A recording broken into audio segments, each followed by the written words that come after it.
안녕하십니까. 사회복지사 1급의 고병갑입니다.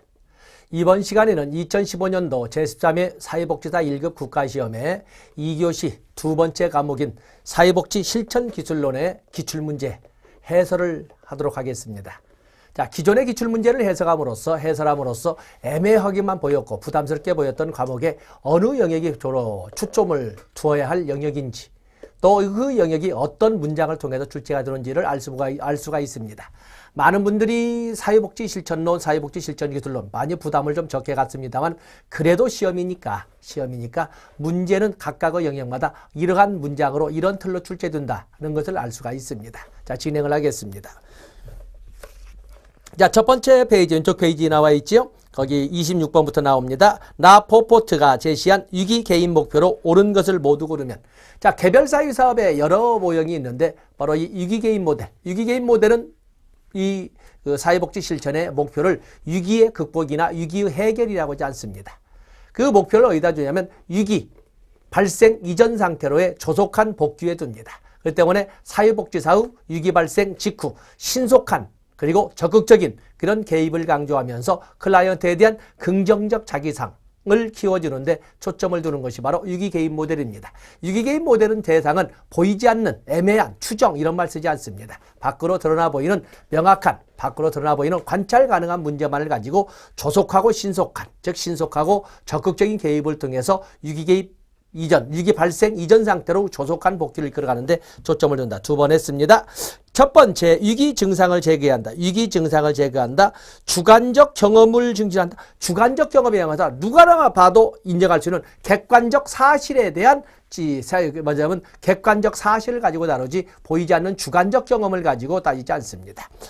니은번이 틀린 것은 당연히 니은번이 들어갔던 다 틀린 거지요. 니은 다 틀렸습니다. 위기 증상 제거는 당연히 맞는 거. 촉발 사건을 이해해야 된다. 그러죠? 방금 발생한 위기에 대한 이해를 도모한다. 대인관계와는 관련이 없지요. 기억번, 디귿번, 답은 2번이 되겠습니다. 다음에 27번에 보시면 사회복지사가 다음의 과업을 수행하는 집단 발달 단계를. 자, 집단 발달 단계는 다양하게 이렇게 우리가 설명을 해봅니다. 집단 발달 단계를 보통 우리가 이론과 할 때는 노던 것이라든지 가랜드 것을 가지고 설명을 했습니다만, 또 그런가 하면 준비 단계, 초기 단계, 또 그런가 하면은 중간 단계, 종결 단계로 이렇게 설명을 해서 집단 발달 단계를 설명하기도 합니다. 자, 그러면 집단 성원들 간의 공통점과 차이점을 파악한다. 자, 보통 우리가 집단 발달 단계를 보면은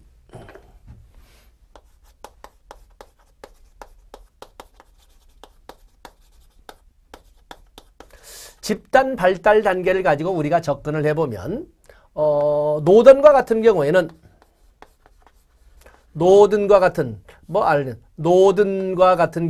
집단 발달 단계를 접수 단계, 다음에 오리엔테이션 단계, 다음에 탐색 및 시험 단계,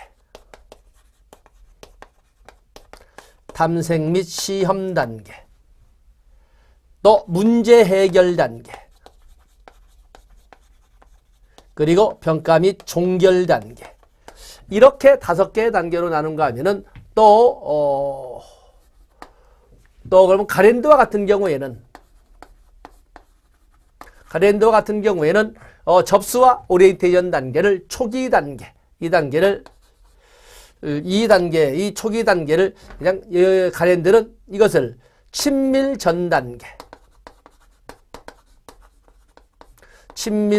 단계라고, 탐색 및 시험 단계를 하위 집단이 생기고 통제 기제가 등장한다고 해서 권력 및 통제 단계, 그리고 문제 해결 단계를 2개의 단계로 나누어서 문제 해결 단계에 대해서는 친밀 단계, 그리고 특수화 단계로 2개의 개별적 문제 해결력을 과시하는 특수화 단계, 그리고 종결 단계를 이별 단계, 이렇게 해서 5개 단계로 설명하기도 합니다. 그런가 하면 일반 단계로서 봐서는 보통 거기를 준비 단계와 초기 단계, 이 접수 단계는 준비 단계, 그죠? 그리고 또 오리엔테이션 단계과 탐색 및 시험 단계를 초기 단계, 라고 이렇게 오리엔테이션과 탐색 및 시험 단계를 보통 이렇게 초기 단계라고, 다음에 거기 응집력과 생산력 단계를 문제해결 단계를 이걸 중간 단계라고, 마지막 단계는 종결 단계로 이렇게 풀어가기도 합니다. 지금 여기에서는 보니까 계획 단계, 초기 단계, 중간 단계, 사정 단계 쭉 나오니까 거기에 보면은 집단 성원들 간의 공통점과 차이점을 파악한다. 집단 성원이 다양한 경험을 할 수 있도록 돕는다. 돕는다라고 하는 벌써 원조란 단어가 나오면 개입 단계가 되겠네요. 그래서 돕는다. 여기 원조란 단어가 나와 있네요. 원조가 나와 있군요. 돕는다. 그러면 평가, 개별 성원의 태도, 관계, 행동, 동기, 목표들을 평가한다. 자, 그럼 여기 보면은 여기 사정. 평가한다. 이건 사정이죠. 사정, 또 원조, 이런 단계 등이 모두 중간 단계, 여기서는 뭐 중간 단계가 되겠고, 거기 계획 단계는 준비 단계, 초기 단계, 다음에 사정 단계. 여기는 그야말로 여기 사정 단계가 나와 있는데, 사정 단계. 이거 참 사정은 평가가 나와 있지요. 사정, 이 평가는 형성평가죠. 형성평가와 형성평가, 그리고 원조, 이런 등으로 들어가는 것은 중간 단계가 될 것이고, 초기 단계에서는 우리가 이제 사정을 통해서 개입 전략 수립 등을 가지고 따지는 것은 우리가 초기 단계라고 설명할 수가 있습니다. 그 때문에 여기에서는 뭐 거기 돕는다, 파악한다, 평가한다. 여기는 특히 돕는다라는 단어를 가지고 개입 단계라고 할 수 있는 중간 단계로, 이렇게 개입 단계인 중간 단계로 설명할 수가 있습니다. 개입 단계로. 답은 4번이 되겠습니다. 다음에 28번 하단부 보면 가계도를 통하여 확인하기 어려운 것은, 가계도, 우리가 보면 가족 사정의 도구를 보시면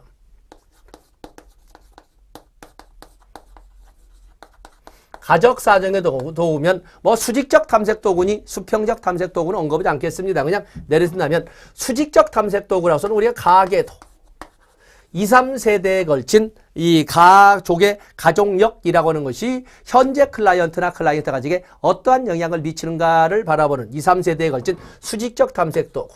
또 생활력 도표. 이때 생활력, 이건 한자 자체가 다른 거죠.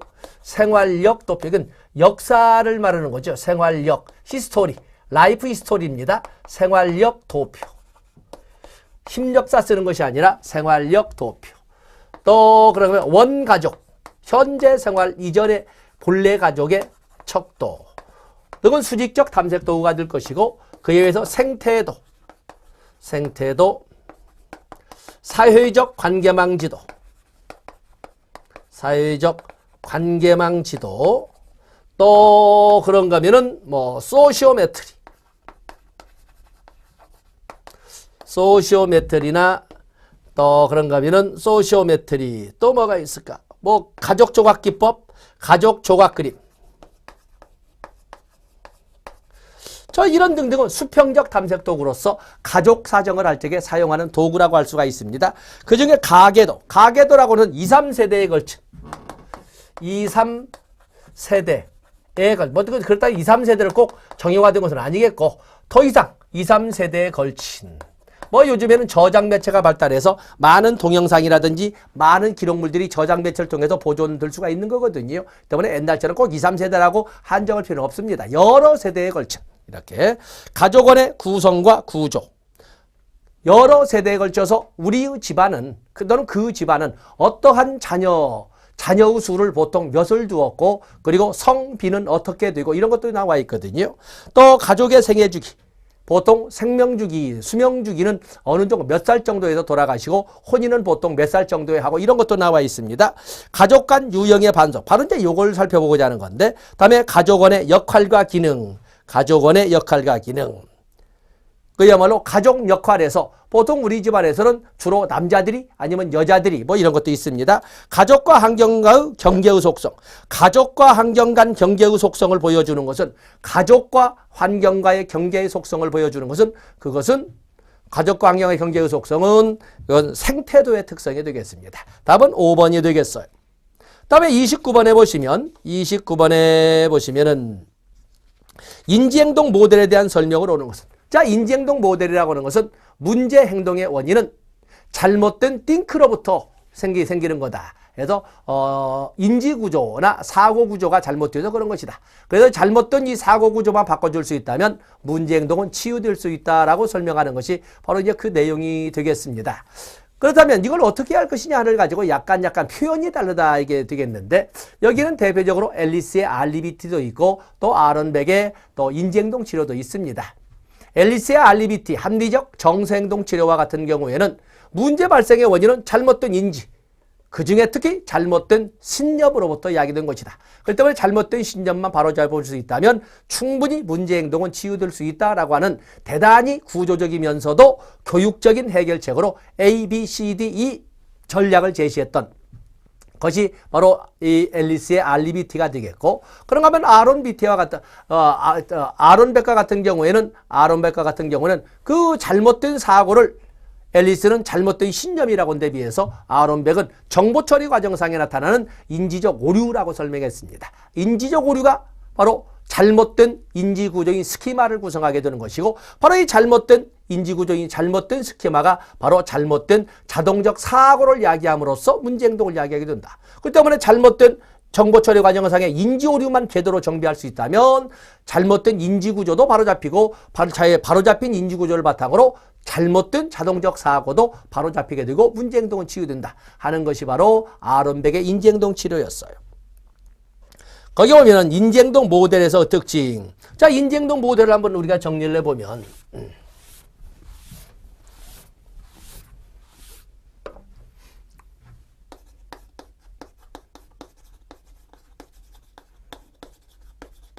인지행동 모델.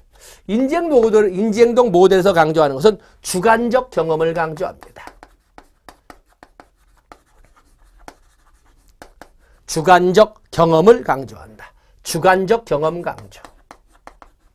또 그러면 인지행동 모델이 강조하는 것은 A, B, C, D, E 전략인 것처럼 대단히 구조적이면서 교육적인 접근을 강조합니다. 특히 앨리스의 A, B, C, D, E 전략을 가지고 보통 설명을 합니다. 그리고 지금 여기를 강조합니다. 지금 여기를 강조하는 거죠. 지금 여기를 강조한다는 것은 과거가 아니라 어디다 초점을 둔다? 현재에 초점을 두고 있다는 것을 알 수가 있고, 그리고 문제지향, 목표지향입니다. 문제지향, 목표지향. 문제지향, 목표지향 중요 표시하셔야 되겠죠. 또 그러면 인지행동 치료라고 하는 것은 클라이언트의 참여를 강조합니다. 클라이언트의 능동적 참여를 강조하면서, 당연히 클라이언트의 능동적 참여라는 것은 워커와 클라이언트 간의 협력 관계를 강조한다. 협력 관계를 강조한다라고 이렇게 특징을 또한 정리를 해볼 수가 있습니다. 그리고 뭐 구체적인 실질적인 기법으로서는 일방적으로 끌어가는 것이 아니라 협력적 관계로 가지만 소크라테스식 문답법을 쓴다라고도 합니다. 소크라테스식 문답법, 삼파법이라고 합니다. 문답법을 활용한다. 자, 이런 특징들을 소위 앨리스의 알리비티나 아론백의 인지행동 치료로 이렇게 끄집어내 볼 수가 있습니다. 자, 여기는 문제가 뭐냐면 주관적 경험을 강조한다. 맞는 거죠. 사회복지사 1급 시험이 하나의 문제풀이 기법에서 기억번이 맞으면 디귿번은 무조건 맞습니다. 기억번과 디귿번은 반드시 같이 갑니다. 기억번과 디귿번은 반드시 맞는다. 다음에 비합리적 신념체계의 변화를 강조한다. 인지행동 치료에서 특히 바로 잘못된 신념체계를 바로잡는 것은 알리비티가 되겠어. 이건 맞는 거지. 기억, 니은, 디귿번은 그냥 디귿번 보기 전에 맞았네. 대체, 사고와 행동을 학습하는 교육적 접근을 강조한다. 인지체계의 변화를 위한 비구조, 니을번은 틀린 거죠. 인지행동치료는 구조적이면서 교육적인 접근을 강조를 합니다. A, B, C, D, E 전략. 답은 기억, 니은, 디귿번 1번이 되겠습니다.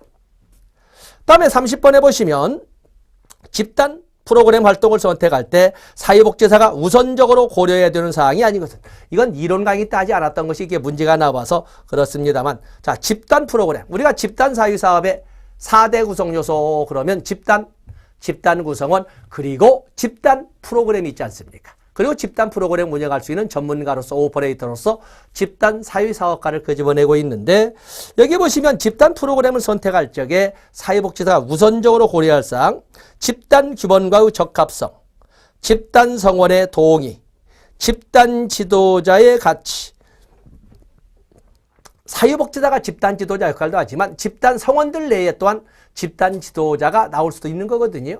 처음에는 당연히 사회복지사가 당연히 집단 지도자의 역할을 하지만 집단 성원들 중에 처음에는 투쟁력 리더가 점차 가면서 이제는 또 목표지향적 리더로 이렇게 바뀌어져 가겠습니다만 집단 지도자의 가치를 고려한다는 것은 이건 좀 묻어두겠습니다. 다음에 수행의 안전성, 시기의 적성. 답은 3번이 되겠어요. 그래서 집단 프로그램 활동을 선택할 때 사회복지사가 고려할 것은 바로 집단 규범, 집단 규칙이지요. 적합성, 그리고 성원들의 동의, 수행의 안전성, 그리고 시기의 적절성 등 답은 3번이 되겠습니다. 다음에 단일 설계의 설계에 관한 설명으로 옳은 것은 단일 사례 설계는 사회복지 조사론에서 다루는 문제가 되어 있는데 단일 사례 설계는 하나의 클라이언트만을 대상으로 임상적 경험을 통해서 단계의 명확함 및 비교 측정을 반복함으로써 개입의 효과성을 현장에서 바로바로 확인해 보자는 데 특징이 있습니다. 이 단일 사례 연구 설계는 통제 집단이 없어도 기초선 단계가 통제 집단, 즉 본래 상태를 유지한 집단의 역할을 수행하기 때문에 친통제 집단이 없어도 또는 통제 집단을 구할 수 없을 때도 사용이 가능하다고 하는 것이 바로 단일 사례 연구 설계가 되겠습니다. 단일 사례 연구 설계라고 하는 것은 단일 사례 연구 설계는 하나의 클라이언트만을 대상으로 하기 때문에 연구 결과의 일반화, 연구 결과의 현장 적용성은 현저히 떨어진다고 볼 수가 있습니다. 다시 말해서 실험 설계와 같은 경우에서 유의적 타당도가 낮다라고 설명할 수 있는 것이 단일 사례 연구 설계인데 그 유형에는 AB 설계도 있고 ABA 설계도 있고 ABAB 설계, 맞으면 개입의 반복 측정을 통해서 이렇게 하는 거죠. 그런가 하면 유기개입 모델처럼 BAB 설계도 있고 또 그런가 하면 하나의 기초선에다가 여러 종류의 개입을 시도해보는 A, B, C, D 설계도 있고 그런가 하면 똑같은 개입을 여러 개의 기초선에다가 똑같은 개입 방법을 B를 똑같은 개입을 해서 어느 대상에 알맞으냐 알아보는 복수 기초선 설계도 있고 그렇습니다. 자, 여기 보면 31번에 보시면 31번에 보시면 우리가 볼 적에는 단일 사례 연구 설계로 옳은 것을 고려하겠습니다. 어떤 개입이 문제 대상의 변화를 설명할 수 있는지를 알 수 있다. 어떤 개입이 대상 문제의 변화를 설명할 수 있는지를 알 수 있다. 자, 개입의 효과를 바로 알 수도 있고 또 어찌 보면 복수 기초선 설계에서도 설명할 수 있습니다. 둘 이상의 클라이언트, 둘 이상의 상황이나 문제도 적용 가능했다. 그렇죠. 복수 기초선 설계도 가능하고 아니면 A, B, C, D, E 설계처럼 하나의 클라이언트에다가 여러 개의 개입을 도입해 볼 수도 있습니다. 행동, 빈도의 직간접 관찰, 기존 척도, 클라이언트 자신의 주관적 사고, 감정 등의 특정 지수를 사용한다. 디귿번이 옳은지 그른지는 잘 모른다. 이론가에 저도 이 언급을 임상을 하기 때문에 놔두겠습니다만 시의 반복적 시행으로 개입 효과성의 일반성이 가능하다. 기억번이 맞는다는 것은 무조건 디귿번이 맞는 건데 디귿번의 옳고 그름이 구별되지 않는다 하더라도 우리는 사회복지사 1급 국가시험에 그 룰이 있습니다. 기억번이 맞으면 디귿번은 반드시 맞습니다. 기억번이 틀리면 디귿번이 별도로 존재하지는 않습니다. 그 때문에 기억번과 디귿번은 수명주기를 같이 합니다. 기억번과 디귿번은 수명주기를 같이 한다.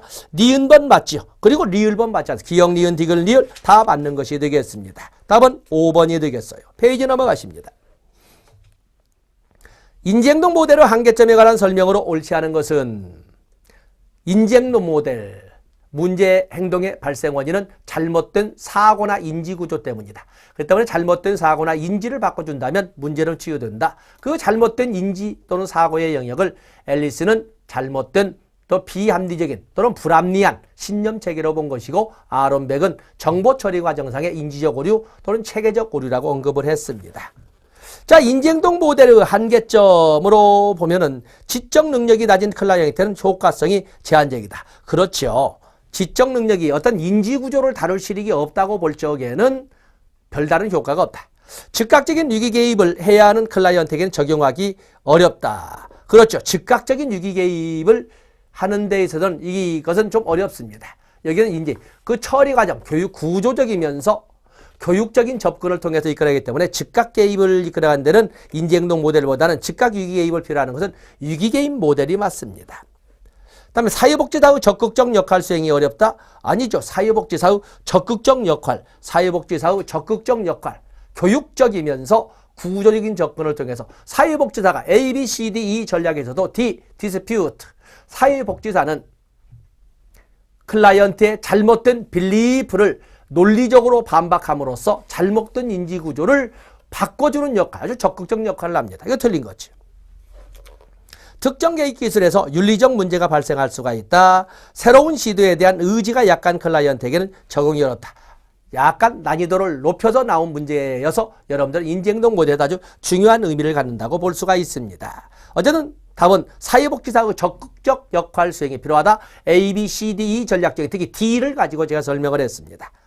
33번에 보시면 집단 과정을 촉진하기 위한 피드백에 대한 설명으로 옳지 않은 것은 집단 성원의 요청이 있을 때 피드백을 제공한다. 구체적인 행동이나 관계에 대한 피드백을 제공을 한다. 집단 성원으로 하여금 상호 간의 피드백을 제공하도록, 그것도 집단 성원 간에 집단 성원이 활용할 수 있을 만큼의 피드백을 제공한다. 집단 성원의 문제 해결 능력 향상을 위해 문제 해결 능력 향상 단점에 답은 5번 단점이 아니라 강점이나 가능성에 초점을 줘야 되겠죠. 오늘날에는 단점에 초점을 두는 것은 없습니다. 단점을 도유시하는 건 아니지만 오늘날에는 단점보다는 강점이나 자원에 초점을 두는 시대에 80년대 이후에는 그렇게 바뀌었다고 보시면 됩니다. 답은 5번이 되겠습니다. 34번에 보시면 34번에 여러분들이 보시면 34번에 가족의 일반적 특성에 대한 설명으로 옳은 것은 다세대에 걸친 역사적 산물이 당연하죠. 기억번이 맞으면 디귿번 맞고 기억번 틀리면 디귿번 틀립니다. 디귿번 먼저 보겠어요. 가족마다 권력 구조와 의사소통 형태를 갖고 있다. 좋습니다. 다음에 니은번 가족 구성원 간 상호 영향은 지속적이다. 리을번 가족 내 공식, 비공식 역할들이 고정되어 있다. 가족 내 공식, 비공식 역할이 고정되어 있다. 그냥 내가 간단히 보자. 가장의 역할도 아빠와 엄마, 요즘 경기 불안정 속에서는 꼭 아빠만이 전리품을 가져오는 가장이고 엄마는 언제나 안 씻고 이런 구태의에 난 아주 까마득한 옛날에 있던 사고방식은 다 사라졌죠. 수시로 바뀌고 또 세대 간 역할도 가족 역할에서 수평적 역할도 다르지만 또 수직적 역할에서도 부모가 자녀들을 이끌고 양육하던 시대에서 이제는 자녀가 가장이 되어서 부모를 양육할 수도 있지 않겠습니까?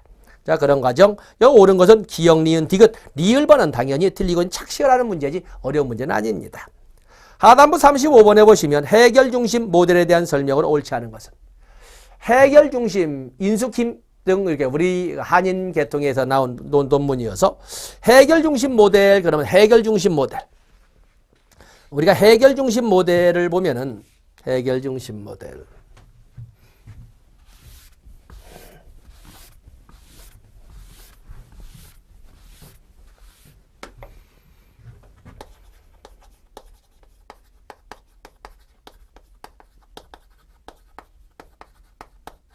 자, 해결 중심 모델의 특징은, 해결 중심 모델은 특징은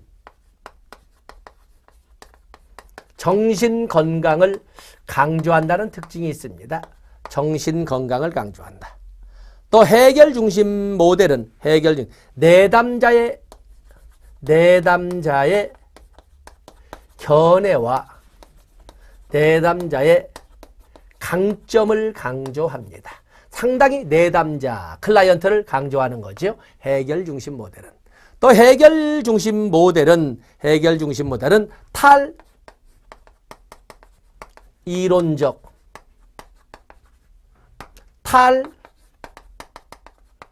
탈규범적 접근을 합니다. 탈규범적 접근을 합니다. 또 이 해결 중심 모델은 간략화를 특징. 이 많은 사람들이 간략화를 가지고 설명하는데, 간략화라고 하는 것은, 간략화를 도모하는 것은 그야말로 단순한 문제에서 복잡한 문제로, 또 작은 문제에서 큰 문제로 이렇게 진행하는 그 과정을 묘하게 간략화라고 해석을 했습니다. 근데 이거 보통 심리학적 접근, 쉽고 가깝고 쉽고 작은 문제에서 멀고 어렵고 큰 문제로 이렇게 진행하는 이런 것을 간략화라고 했는데, 어제는 뭐 그 출제위원들이 이렇게 쓰고 있으니까 같이 썼습니다. 그래서 간략화. 자, 이런 것을 특징으로 합니다. 1번이 틀렸군요. 이론적이고 규범적이 아니라 해결 중심 모델은 탈이론적이고 탈규범적입니다. 변화를 그거 빠졌군요. 변화를 불가피한 것으로. 불가피한 변화를 인정, 그리고 강조하고 있고, 대부분의 이론들이 정신분석적 접근에 의해서 과거가 아닌 이렇게 현재라고 하는데, 여기는 현재를 강조하되 현재뿐만 아니라 현재와 미래를 같이 강조합니다. 현재와 미래. 클라이언트와 협력을 강조한다. 사회복지사는 변화 촉진을 위한 질문자 역할을 수행한다. 거기 뭐 5번째는 제가 설명을 안 했군요. 거기 사회복지사는 변화 촉진을 위한 질문자 역할을 수행한다. 어쨌든 해결 중심 모델은 탈이론적이고 탈규범적 모형이 되겠습니다. 자, 오른쪽 페이지 36번에 보시면 다음 사례에 해당하는 집단 유형은 장애인 복지관에서 발달장애 아동의 비장애 형제를 대상으로 주 1회 8회기 집단을 운영하였다. 집단 목적은 비장애 형제의 장애 형제와 관련된 부적응 사고와 신념의 변화였다. 비장애 형제의 장애 형제와 관련된 부적응적 사고와 신념의 변화군요. 이를 위해 자기 모니터링, 인지 재구성, 의사소통 훈련, 문제 해결 훈련 등을 활용하였다. 자, 우리가 보면 집단에는 목적을 가지고 형성 집단을 이야기할 수 있는데, 형성 집단은 목적을 어디다 두느냐를 가지고 과업 집단과 치료 집단으로 나눠볼 수가 있습니다. 과업 집단이라고 하는 것은 목적을 집단의 과업안세에 두는 것이고, 치료 집단에는 여러 유형이 있는데 지지 집단, 교육 집단, 성장 집단, 또 치유 집단, 또 사유화 집단 등으로 나눠봅니다. 여기에 있는 것처럼 여기서 어떠한 행동의 변화, 이 우리가 행동이라고 하면 밖으로 드러나 보이는 명시적 행동도 있지만 안에서 있는 신념이나 가치관이나 인지, 이런 것과 같은 보이지 않는 행동도 있거든요. 그때 행동의 변화를 할 때는 내외적 행동의 변화를 말하고 있는 겁니다. 그 때문에 여기는 더욱이나 부적응적 사고와 신념의 변화이기 때문에 내적 행동의 변화를 이끌어가는 것은 잘못된 행동을, 부적응적 잘못된 행동을 바꾸는 것은 행동의 변화라고 할 수 있는 거거든요. 바로 이걸 목적으로 하는 집단은 치료 집단 중에 치유 집단이라고 합니다. 치유 집단, 성장, 치료, 지지, 과업. 여기는 뭐 치료 집단과 치유 집단에 대해서 혼용될 수 있는 번역상 문제가 있기 때문에 답은 2번. 이런 관계 설명이 있었죠. 답은 2번이 되겠습니다. 다음에 37번에 보시면 다음 각각의 가족 사정, 각각의 가족 사정의 사정 내용과 관련이 없는 가족 개인 모델은 가족 의사소통 유형을 파악한다. 가족 의사소통 유형을 파악한다. 의사소통, 가족 간의 결속과 의사소통을 강조하는 것은 그것은 경험적 모델이죠. 어떤 문제의 해결보다, 이론보다는 가족에게 알맞은 정서적 경험을 제시하고 그를 통해서 가족 간의 결속, 그리고 바람직한 의사소통을 강조하는 바로 이것은 경험적 모델이 되겠어요. 가족 내 하위 체계 간 경계 속성파. 우리가 가족 치료 모델에서 경계란 말이 나오거나 경계선이 말하면 미누친 모델, 구조적 가족 치료 모델로 접근할 수 있습니다. 구조적 모델 2번에 있군요. 가계도를 활용하여 통합적인 가족 속성을 종단, 횡단으로 파악한다. 가계도를 활용하여 통합적인 가족 속성을 종단, 횡단으로 파악하는 건 이건 다세대 가족 치료 모델이 되겠는데, 이런 거 하기 때 이 표현을 안 써서 미안합니다만 이건 다세대, 보엔의 다세대 가족 치료 모델, 거기다가 플러스 자아의 분할을 강조하는 거죠. 문제를 둘러싼 파괴적이고 역기능적인 악순환의 고리를 자른다. 악순환의 고리를 자른다. 어떤 이론보다는 문제 해결 방법에 초점을 두는 것. 자, 이런 역기능적 악순환의, 여기는 전략적 모델이라고 하겠습니다. 이야기 치료 모델이라고 하는 것은 이야기 속에서 문제의 원인을 찾아내고 또 이야기 속에서 문제를 밖으로 돌출시키면 문제의 유연화란 말이 안 나와 있군요. 답은 5번이 되겠어요. 첫 번째는 경험적 가족 치료, 두 번째 경계 속성은 구조적 모델, 세 번째 가계도를 활용한 가족 속성을 종적, 효율적으로 본다는 것은 가계도 벌써 나온 순간부터 다세대 가족 치료 모델, 보엔 모델, 그냥 다세대 모델로 나와 있군요. 문제를 둘러싼 어떤 문제를 바로 실용적인 해결 방법이란 말 대신 구체적인 예를 들었는데 전략적 모델, 이야기체 모델 안 나와 있군요. 답은 5번이 되겠어요. 38번에 보시면 정신역동 모델에 대한 설명으로 옳은 것은 초자아는 내부 세계와 외부 세계의 기능이 잘 집행되도록 중지하는 역할을 한다. 내부 세계와 외부 세계의 기능이 잘 집행되도록 중지하는 역할. 바로 이것은 자아, 에고, 현실의 법칙에 입각한 이성과 분별의 세계인 초자아가 아니라 자아가 되겠어요. 학문 보유적 성격은 의타심이 많고 타인을 지배하려는 성향이 많다. 자, 이것은 학문 보유형보다는 학문 공격형 성격이 되겠습니다. 학문 공격형 성격. 학문 보유적 성격은 청결, 질서 정연, 또 그런가 하면 인색, 결벽증 이런 등으로 등장하고 학문 폭발적 성격이라는 것은 낭비, 사치, 반항, 공격 이런 성격으로 나옵니다. 때문에 이것은 타인을 지배하려는 성격은 학문 폭발적 성격이라고 할 수가 있겠습니다. 학문 공격적. 다음에 정신력, 기능주의 약화의 이론적 기초가 되었다. 우리가 1920년대 프로이드의 이론을 기초로 해서 등장한 사회복지 실천 이론 모델은 진단주의라고 합니다. 그에 비해서 기능주의는 1930년대에 랭크의 의지 심리학을 기초로 해서 등장한 실천 모델이 되겠습니다. 지형은 기능주의가 아니라 진단주의가 되겠고, 클라이언트의 꿈, 자유현상의 의미를 해석하는 목적은 통찰력을 제고하는 데 있다. 좋은 말이군요. 정신역동 모델. 또 전이, 사회복지사가 클라이언트에 갖는 전이를 치료기법으로 사용한다. 전이를 치료기법으로 사용하는 것은 맞습니다. 그러나 해설이 달랐죠.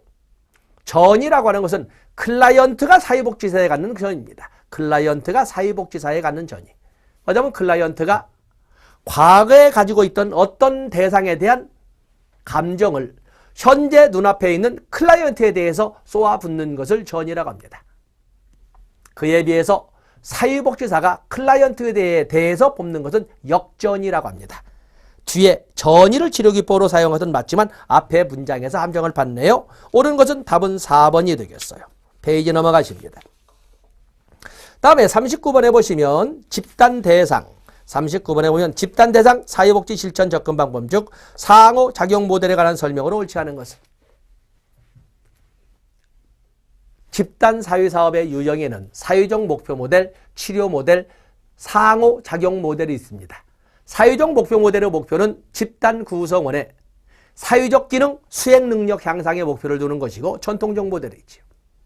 치료 모델은 집단 구성원의 당면 문제 해결에 초점을 두는 적극적 개인 모델, 철학주의 실용주의 철학의 바탕을 둔 적극적 개인 모델, 과정 모델이라고 합니다. 그에 비해서 상호작용 모델이라고 하는 것은 실존주의 철학의 바탕을 둔 인본주의 모델로서 목표가 누구에 의해서 주는 것이 아니라 목표를 과정 중에 스스로가 만들어간다는 데 차이가 있습니다. 거기에 오면 상호작용 모델의 특징으로 옳지 않은 것이 나와 있습니다. 개인과 사회의 조화가 장기적 목적이다. 자, 여기는 제가 설명하던 못했고 놔두겠습니다. 또 문제 해결을 위한 상호 원조체계 개발에 초점을 둔다. 그렇습니다. 사회복지사는 집단성과 집단 사이의 중개자 역할을 한다. 그렇죠. 사회복지사는 중개자 역할을 합니다. 다음에 정해진 목표 달성을 위해 구조화된 개입을 한다. 정해진 목표를 위해 구조화된 개입을, 정해진 목표 달성을 위해서 구조화된 접근을 하는 것은 치료 모델입니다. 치료 모델. 사회복지사와 집단성원 간의 협력을 통해 집단 목표를 설정한다. 뭐 답은 4번 치료 모델이 되겠습니다. 40번에 보시면 집단 내부 역동성에 대한 설명으로 옳은 것은 집단 내부 역동성에 대한 설명으로 옳은 것은 이중구속은 가족의 응집 정도를 나타내는 것이다. 이중구속이라는 것은 역기능적 의사소통에 아주 역기능적 가족에서 아주 잘 나오는 이런 것이 되겠는데 이중구속. 이중구속이라고 하는 것은 가족 구조보다는 이 이중구속이라는 것은 서로 다른 수준의 상호 모순되는 메시지를 동시에 전달하는 것을 바로 이중구속이라고 합니다. 옳은 것을 찾고 있군요. 틀린 거고 일치형 의사소통은 객관적 사실과 정확한 논리에 기초한 의사소통 행위다.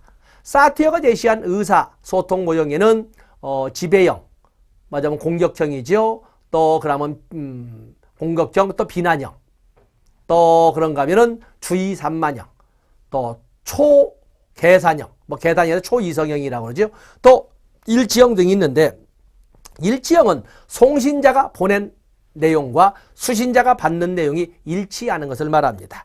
여기 있는 것처럼 객관적 사실과 정확한 논리에 기초한 이런 객관적 사실과 정확한 논리에 기초한 것은 의사소통은 그것을 주지화, 지성화라고 합니다. 주지화, 지성화. 그다음에 가족 하위 체계간 경기가 뭐하면 관계가 소원해진다. 가족 하위 체계가 경계선이 명확하다면 아주 좋겠지만 그러지 않으면 둘 중에 하나입니다. 아주 소원해지거나 아주 뭐냐면 분리가 안 된 이런 경우에는 메모리형과 같은 경우에는 아주 뭐 하나의 한 가족처럼 해서 꼭 소원해지는 것만은 아니다라고 볼 수가 있습니다. 밀착되기도 하고 밀착형은 밀착되기도 하고 그래서 분리형은 소원해지기도 하고 어느 쪽은 양쪽이지 이렇게 되지는 않습니다. 전문가의 가족 개입 과정에서 가족의 항상성이 작용될 수 있다. 그렇죠. 가족의 항상 전문가가 가족 개입 과정에서 기존의 질서를 그대로 유지하려는 이런 가족의 항상성이 유지될 수 있습니다. 맞습니다. 부적 피드백은 가정 내 일탈 행동을 증폭시킨다. 이건 뭐 실천 기술론의 문제이기도 하지만 또한 동시에 인행사의 문제이기도 하겠습니다. 부적 피드백이라고 하면 네거티브 엔트로피 그러니까 네겐트로피죠. 네겐트로피.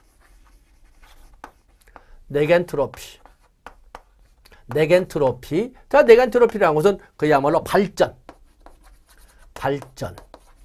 희망, 전개, 뭐 이런 흐름으로 쓰는 것이 네겐트로피고 여기 나온 것처럼 잘못되는 것이 확대되어 가는 것은 이것은 부적인 이건 오히려 잘못된 행동을 증폭시키는 부적 취득은 증폭은 증폭시키는데 가정 내 바람직한 행동을 증폭시키는 거지요. 증폭은 맞습니다만 바람직한 행동을 증폭시키는 겁니다.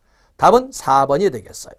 41번에 보시면 과제중심 모델에서 문제 규명 단계의 가업으로 옳지 않은 것은 과제중심 모델에서 문제 규명 단계로 옳지 않은 것의 문제가 나와 있습니다. 보통 우리가 과제중심 모델에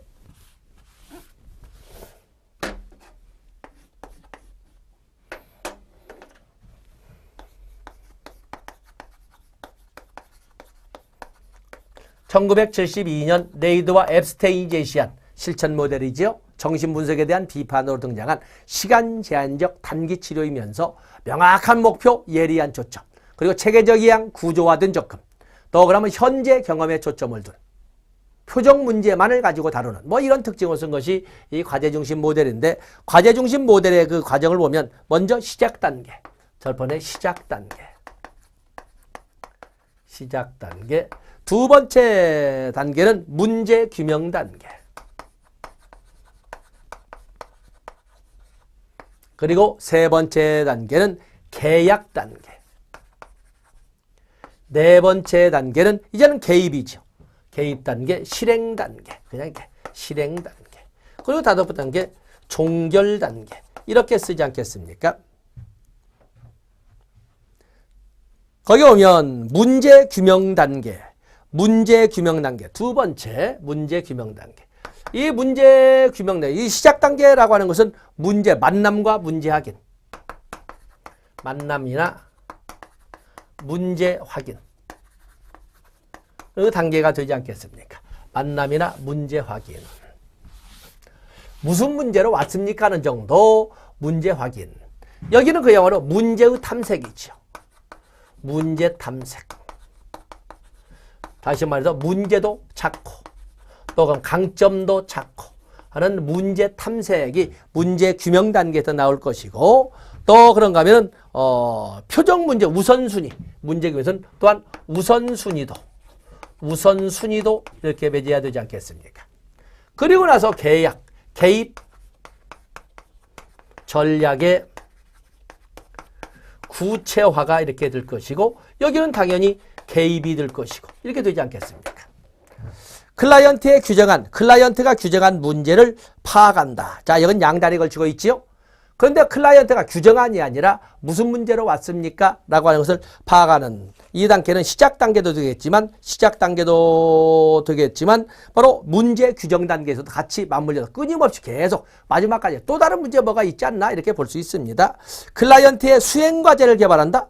클라이언트의 수행과제 바로 여기 개입 전략의 구체화 개입절 수행과제 워커와 클라이언트의 역할을 정한 수행과제 꼭 클라이언트만의 수행과제가 아니라 워커와 클라이언트의 할 역할을 구체적으로 정하는 것은 계약 단계가 되겠습니다. 이건 틀린 거군요. 의뢰한다. 예비적 초기 사정을 시행한다. 우선순위에 따라 개인 문제를 규명한다. 자, 말장난을 쭉 해놨습니다만, 자, 이론 강의도 그냥 가볍게 치고 넘어갔죠? 어쨌든 수행과제를 개발하는 것은 워커는 워커대로 할 일을, 클라이언트는 클라이언트대로 할 일을 정한다. 이 말. 답은 이건 계약 단계가 되겠어요.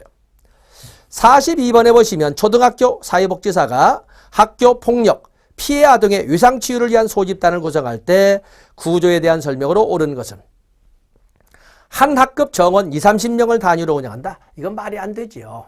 보통 우리가 집단을 말할 적에도 가능한 한 10명 내외, 나이가 어리면 어릴수록 적은 숫자로 해야 되는데 20-30명을 집단 단위로 한다는 것은 어렵습니다. 이건 옳은 것을 잡고 있군요.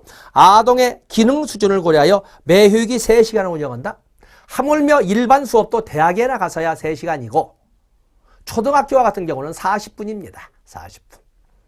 그렇기 때문에 집단은 다해도 1시간 이내가 좋습니다. 아동의 참여가 가능한 방과 후 모임 시간을 갖는다. 좋습니다. 이건 맞는 거죠. 아동 행동에 의미 있는 변화를 위하여 개방적 집단을 한다. 개방형으로 해서 구성원의 진출입이 자유롭고 변화가 잦으면 어떤 의미 있는 변화를 일으키는데 오랜 시간, 오랜 비용, 많은 비용이 들 거예요. 그래서 의미 있는 변화를 위한 그런 것은 본래의 집단으로 시작해서 본래의 집단으로 끝난 것이 좋습니다. 틀린 거죠. 개별 아동의 눈맞춤과 상호작용을 위해 사회복지사는 아동을 일렬로 앉히고 아니죠. 아동을 둥글게 앉혀서. 답은 뭐 줬어요? 답은 옳은 것은 3번이 되겠습니다. 43번에 보시면 다음 사례에 활용한 개입기법은 어머니는 권위적인 아버지와 마찰이 있을 때마다 신경증 증상을 호소하여 분간 4명의 자녀를 집으로 불러들인다. 이때 가장 민감한 반응을 보이며 달려가는 것은 막내 경수다. 사회복지사는 경수에게 어머니 신경증에 자동 반사적 반응적으로 반응하지 않도록 하면서 자신의 생각과 감정을 명확히 하도록. 이건 뭐 우리가 보현의 다세대 가족 치료에 특히 잘 나옵니다만 삼각관계를 형성하는 거잖아요. 아버지와의 부부간의 문제를 4명의 자식을 통해서 이끌어가는데 특히 아버지에 대한 미움을 가진 특히 막내는 더욱더 또 아버지에 대한 미움을 어머니를 통해서 또 이렇게 풀어가기도 하고 있거든요. 이것은 삼각화. 이걸 치료하기 위한 것은 삼각관계를 깨트리기. 치료 방법으로 탈삼각화가 되겠어요.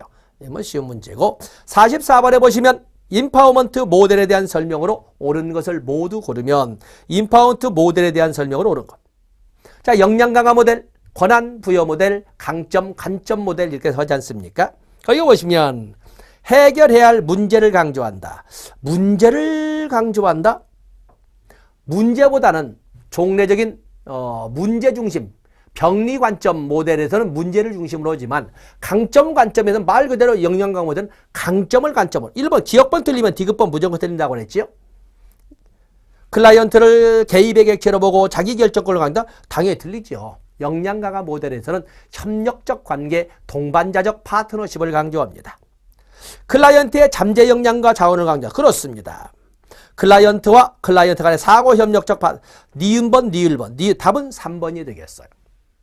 45번에 보시면 사회복지 실천 기록의 목적과 용도에 대하여 해당하는 것을 모두 고르면 수급 자격 입증 치료, 수급 자격 입증 자료, 수급 자격을 입증하는 수급 자격 입증 자료가 될 것이고, 슈퍼비전의 활성화 좋습니다. 교육 자료나 슈퍼비전의 활성화를 가져올 수 있고, 프로그램의 예산을 확보할 수 있다. 그래서 승빙 자료가 되는 거지요. 클라이언트 당사자와 정보를 교류할 수 있다. 또 그런가 하면 전문가들의 공조체제도 형성할 수 있지요. 전문가들의 공조체제도 형성할 수 있다.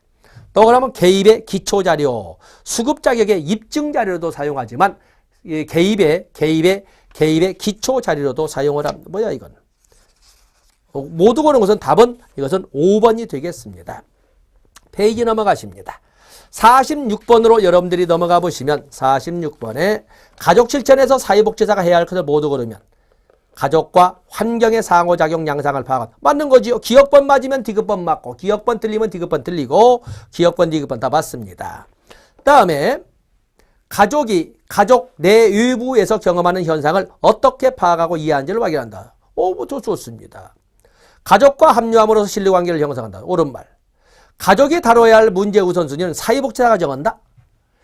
지금은 워커 중심의 시대가 아니라 클라이언트 중심의 시대, 공급자 중심의 시대가 아니라 수요자 중심의 시대, 생산자 중심의 시대가 아니라 소비자 중심의 시대 아니겠습니까? 때문에 가족의 문제를 사회복지사 정의보다는 가족, 클라이언트라고 하는 클라이언트들이 인식하고 있는 그 문제들은 가족 성원들 모두의 인식을 바탕으로 결정하게 됩니다. 기억, 니은, 디귿이 되겠어요. 47번에 보시면 다음 사례에서 활용한 개입 기법에 해당되지 않는 것은 고등학생인 영수는 과체중, 자기주장 부족 등의 문제를 호소하고 있다.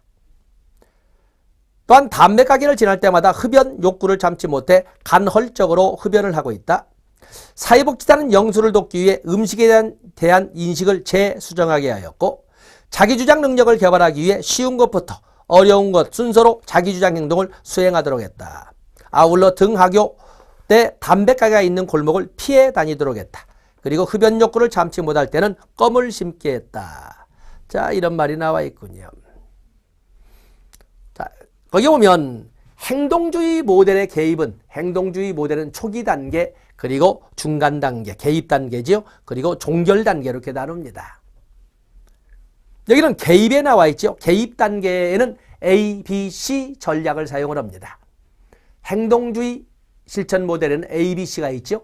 A, B, C는 선행 조건에서, 안티시던트라고 하는 선행 조건에서의 개입 기법이 있는 것이고, 그 다음에 B, 행동 수정, 비헤비어, 그야말로 행동 영역에 대한 개입 기법이 있는 것이고, C, 콘스퀀스, 결과라고 하는데 후속 결과에 대한 개입 기법이 다뤄진 죄입니다. 자, 여기에 보면 아주 후속 결과도 아니고 개입에 대한 것인데, 선행 조건 회피, 문제를 호소하고 있다. 지나치게 잔헐적 흡연을 하고 있다. 사회복지사는 셋째 줄, 영수를 돕기 위해 음식에 대한 인식을 수정하게 있고, 선행 조건의 재인식입니다. 음식에 대한 인식을 수정하게 했다. 선행 조건 재인식. 또 자기 능력 개발을 위하여 수행하게, 쉬운 것부터 어려운 순서로 자기 주장 행동을 수행해가겠다. 그래서 대체 행동에는 행동을 형성하도록 했다. 등하교 때 담배 가게가 있는 골목을 피해 다니도록 했다. 선행 조건을 회피하도록 했다. 흡연 욕구를 참지 못할 때는 껌을 씹게 했다. 대체 행동을 사용하도록 했다. 선행 조건인 음식이나 담배에 대한 소거는 나와 있지 않습니다. 답은 2번이 되겠어요. 다음에 하단부에 48번에 보시면 토스랜드와 리바스가 제시한 세 가지 집단 사회복지 실천 기술 중 집단가정 촉진 기술에 해당되는 것은, 이걸 이론 강의일 때는 여러분들에게 이걸 가져가라고 하기가 참 불편해서 집단가정의 기술에는 집단가정 촉진 기술도 있고, 또 자료 및 사정 기술도 있고, 또 행동 기술도 있습니다. 지금 여기에는 토스랜드와 리바스가 제시한 집단 사회복지 실천 기술 중에 집단가정 촉진 기술, 또 자료수집 및 사정기술, 그리고 행동기술이 있는데 성원의 말이나 행동에 집중하는 반응을 한다. 이건 주의집중기술을 말해요. 주의집중기술. 개방적 의사소통을 위해 사회복지사가 먼저 자기 노출을 한다. 먼저 자기 노출을 한 것은 참여 촉진 기술이라고 할 수가 있어요. 토론 범위를 제한하여 집단 목표와 관련 없는 의사소통을 감소시킨다. 관련 것을 감소시킨다. 초점 유지 기술이라고 합니다. 성원이 문제 상황을 긍정적으로 인식하도록 재정의한다. 재정의 기술은 행동기술로서 재정의 기술은 행동기술입니다. 집단가정 촉진기술이 아니라 행동기술. 성원이 의견을 분명하게 표현하도록 의사소통 내용을 명확히 한다. 명료화 기술이라고 합니다. 제가 지금 문제를 풀어주면서도 저야 이제 강의하는 입장이기 때문에 여러분들의 교재에 있는 박스를 가지고 쭉 설명해 갈 수 있습니다만은 이걸 시험장에 가져가긴 좀 그렇습니다. 어쨌든 재정의 또는 재구조화 이런 것은 행동기술이 속합니다. 답은 4번이 되겠어요. 다음에 49번에 보시면 다음 사례에서 사회복지사가 민수에게 준 과제에 해당하는 개입기법은 결혼 후 분가한 민수는 부모의 지나친 간섭에 시달려왔다. 지나친 간섭에 시달려왔다. 사회복지사는 민수에게 자신의 느낌과 주장을 부모 앞에 당당하게 말하게 했고 부모에게는 자녀의 얘기를 경청하고 수용하도록 하였으나 문제는 계속되었다. 사회복지사는 대안으로 민수에게 다음과 같은 주었다. 지금부터는 부모에게 사사건건 의논하며 조그마한 도움이라도 모두 요청해보세요.